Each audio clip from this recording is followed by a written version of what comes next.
Здравейте, приятели, от Слънчева Гърция. Много хубаво язовирче, ето. Фидерчета, мидерчета. Бати Динко е номер едно. Днеска пак се отчети яко. За съжаление, трябва да се прибирам вече, защото ме чака 2 часа път. Ето, днескашния улов. Вчера фанах едно малко, вчера му го пуснах, нямаше смисъл. Не можах да ударя, обаче за това фанах много каракуди. Ето, погледнете какви каракуди фаща Бати Динко е номер едно. Ето, погледнете, ето Бати Динко е номер едно. Хубави костурчета, ето. Ето, почекайте. Специално за камбата, където само работи ни с Бати Динко за риба. Ето, така се лови риба. Ако иска някой, може да заповяда другия път с мен пак. Пак ще го пустим, много готин язовир. Какво да ви кажа?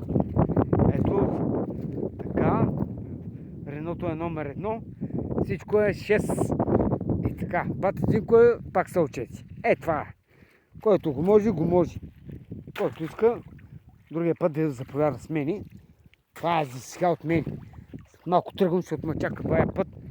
Някакви 200 км, ама този Бати Динко 200 км не го плащат. Ето, красота, брат.